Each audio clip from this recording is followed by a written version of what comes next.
2019, security researchers discovered a group of Android apps that secretly signed users up for paid services.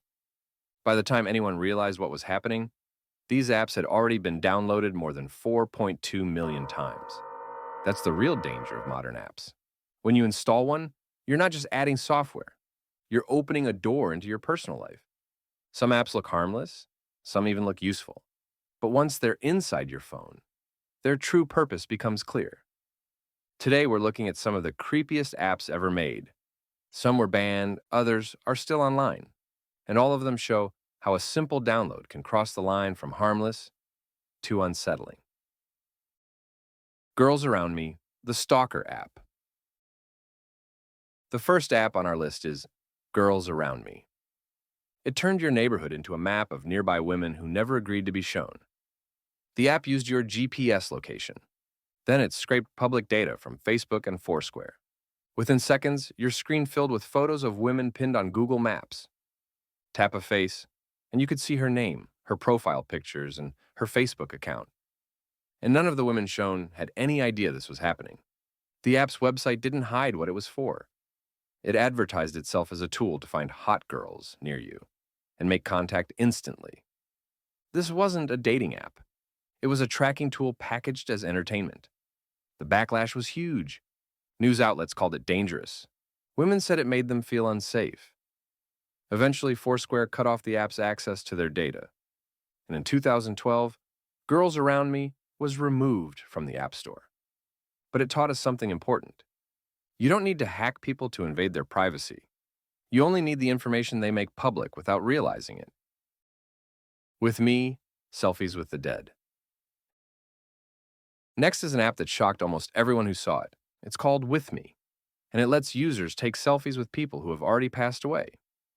The app uses 3D scans and AI to create a digital avatar of someone while they're still alive. After that person dies, the user can open the app, stand in front of their camera, and pose with a realistic version of someone who no longer exists. The avatar moves, it turns its head, it reacts to your expression, and it speaks using a robotic voice that tries to imitate the real person. Some people thought this was comforting. Many others thought it was disturbing. At some point, you're not remembering a loved one. You're recreating them.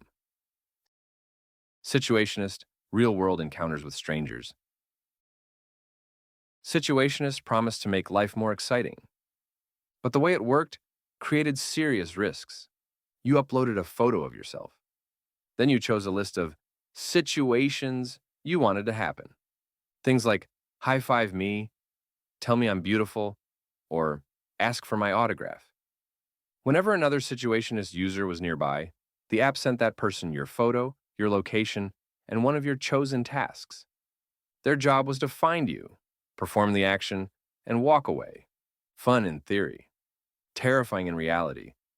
You never knew who received your information. You never knew who was about to walk up to you. And users could also write custom tasks, which led to intimate or inappropriate requests.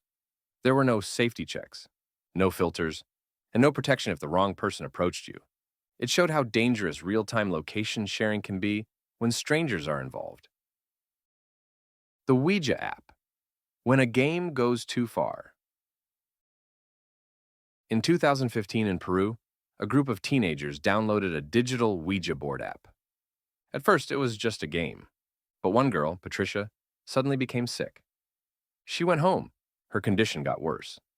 She started convulsing, foaming at the mouth, and speaking in a deep, unfamiliar voice.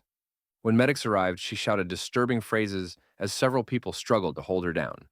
The video went viral. Some people believed she was possessed. Others blamed stress or a medical condition. Either way, the story gave the app a dark reputation. It showed that some apps don't just affect your device. They can influence your fears and your mental state. Replica, when AI becomes a partner. Replica is an AI chatbot that learns everything about you, your habits, your emotions, your personality. Thousands of users formed emotional bonds with their AI companions. Some created romantic relationships and chatted with Replica like it was a real partner. The company encouraged this by offering a paid romantic mode with flirtatious and intimate features. But in 2023, something went wrong. Users who never wanted romantic interactions started receiving unwanted messages from their AI. Some said their chatbot became jealous. Others said it acted aggressively or made inappropriate comments. When the company disabled romantic features, users who depended on Replika emotionally were devastated. Many said it felt like losing someone they truly cared about. The creator later admitted that the biggest danger isn't the AI itself. It's how easily people become attached to it, creepy, tracking you without consent. Our final app is called Creepy, and it does exactly what the name suggests. You type in someone's Twitter or Flickr username. Creepy scans every photo they've posted for location data. Then it builds a map of everywhere that person has been, their home, their workplace, their favorite spots, even the times they're usually away. The creator said it was meant to raise awareness, and it did. It proved how easy it is to track someone's entire routine without them ever realizing it. Final thoughts. Some of these apps were banned, some were removed quietly. But the danger hasn't changed. Every app collects something: your location, your habits, your emotions, your routines, pieces of your life that seem harmless, but reveal far more when combined. Your phone isn't just a device, it's a diary, a tracker, a digital version of your life. Choose your apps wisely and think twice before you hit download. If you enjoyed this video, consider subscribing.